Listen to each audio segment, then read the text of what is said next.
So today, our national youth policy in Lebanon is 163 recommendations.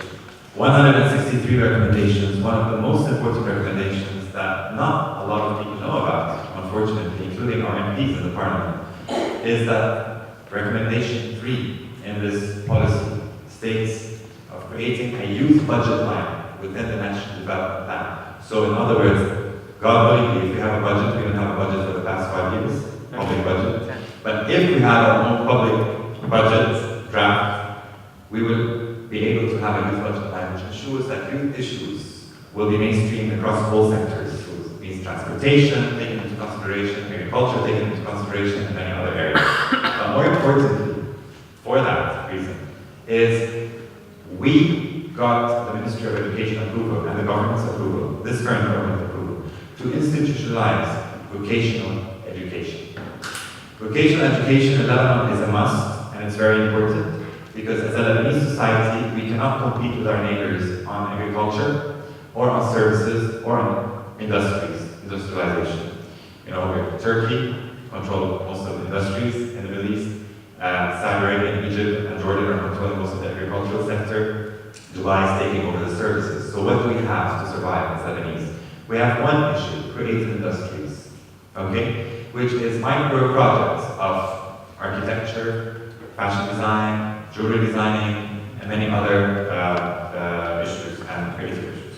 Now, the first successful project that was launched a year ago with the UK Embassy, and it's called the UK Tech Hub. Today, we as Lebanese were able to represent ourselves in the new market, the emerging market of apps and app creation. We were competing with Jordan. Jordan was far ahead. Today, we are able to represent ourselves again in this market because this tech hub is basically attracting young talents from across Lebanon to come and survive this huge competition that's happening today through certain micro projects. And there are many other projects to talk about.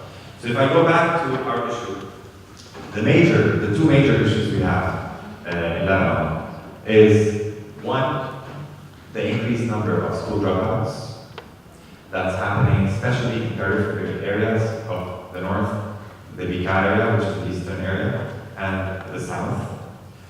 Two, the school dropouts are not being reintegrated. It's not part of the policy of the government or the state to reintegrate them.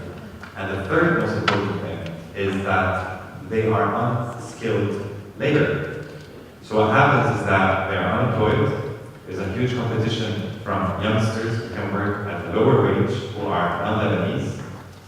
So, and there is a lot of brain drain happening among those who are enrolled in the schools and universities. So all these factors are, as someone has said, do you still believe that the sun will shine in Lebanon? I do. I'm not only optimistic, I just do believe that it will. The reason why is that we in Lebanon do not implement policies because most of our politicians do not know what a policy is. Due to 30 years of, I don't want to call it Syrian occupation to the country or whatever, the state did not exist for 30 years. The state wasn't there.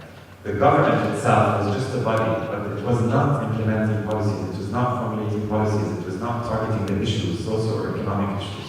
What happened is the civil society emerged and took the role of the state in providing policies, and working on policy issues, on working on advocacy issues, and on working on services issues. Today, the civil society is quite an amazing sector in the country. I mean, we have a strong private sector that survived, especially the banking sector, insurance sector. We control 36% of the insurance market in the Arab world for a country like ours. This is a big number. We survived as a private sector. And because of the civil society, we survived as a country. Today, the government is using the civil society and government for policy issues and policy initiatives. The waste management policy that we are drafting and currently drafting now, together with 3 major Lebanese NGOs, two universities and a representative from the government, is based on literally the work of NGOs that are operated by youngsters. And I say youngsters, yes, some people look at me, they're like, but they're 29. Well, you're still a young person until the age of 30, you're still a youth, right? You're still considered a young person at that point. So yes, there are very positive initiatives, and there are very challenging issues.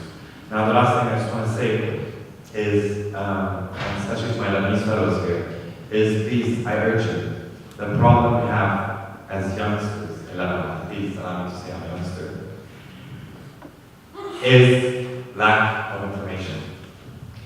We in Lebanon, when we did the mapping exercise, trust me, there were just very, very few number of Lebanese youngsters that knew about their youth rights, about the national youth policy, about what they should call for. Demonstrations are taking place, but with no action plan.